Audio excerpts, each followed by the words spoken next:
had an epiphany last night, and I thought to myself, where did we go wrong? Where did we go astray? What things got us to where we are now? And I couldn't help but wonder and pick it apart. First thing that came to my mind was, well, the archetypes are pulling in the opposite directions. There's a polarity being had right now. You got incels or you got F-boys. You have tough guys or you have gay guys, right? It's a horseshoe theory, right? Where it's opposite ends of the spectrum and extreme in both ways. So there isn't like a path towards being a man in the modern world, or what that looks like even. And then throw a monkey wrench at that, and now you got feminism, right? Which is basically you got a bunch of women running around like inferior males, causing a ruckus, wreaking havoc, displaying all kinds of performative assessments and destroying everything and undoing all the things that Western civilization has given us. And as a result of that, it's caused so much of a headache in so many different ways in practically every facet of everyday experience as a man, especially in the West, especially in particular in America. I mean, this is, if you're acutely aware of it, if you notice it, it's quite obvious how much of that makes sense. Well, give me 1 second. We'll go right now. And the other thing is too, is the current culture also doesn't convey what a man is. There isn't a clear indicator that there is examples to be had, people to look up to.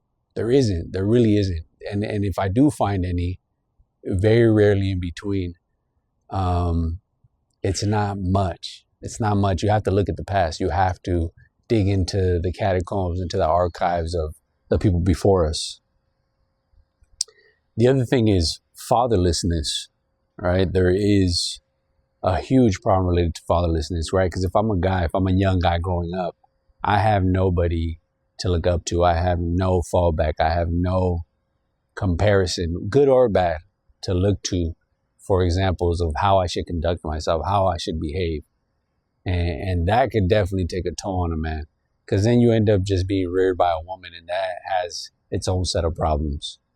And ultimately, I think the worst one of them, right, the worst part about being a man in the modern world is the sort of the litigation and the lawsuits that are embedded in the environment. And let me explain what this looks like.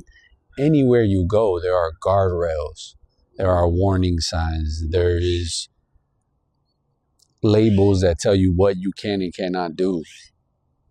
And everything is related to a lawsuit. Everything you see in the environment has been as a result of someone saying that this is an injustice or this is wrong.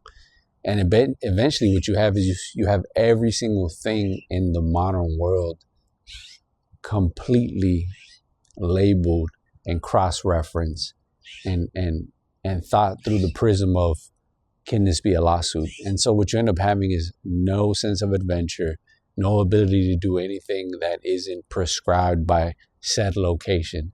And you essentially straitjacket a generation of men that cannot do anything playful, anything that they can't frolic, right? Everything is fenced off.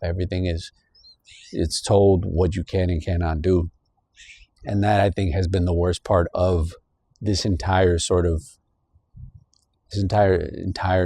culture and zeitgeist, is that there is no freedom to be. You can't say what you want without being punished. You can't play around. You can't do anything that allows you to express yourself as a man. It's so unbearable sometimes to have to be in these spaces and have to pretend like I agree with everything I hear and see, because I'm sick of it, frankly. And don't get me wrong, there are moments where I'm able to lash out, and the reactions I get from people are like, man, who is this guy? Who is this person? But it's like, well, look, this is a reality. This is what most guys wish they could be, but are too afraid to say what I say. I, on the other hand, don't care, because I just don't feel like the consequences are going to be severe enough for me to stop. So I can freely be myself, but other people have a hard time grappling with that notion. And And if you ever want to feel what this freedom is like, all you got to do is go to other countries and you kind of see how the men express themselves. And you compare that to where you are here. And then you think to yourself, man, like, we've gone astray. We've gone awry. We need to get back on track.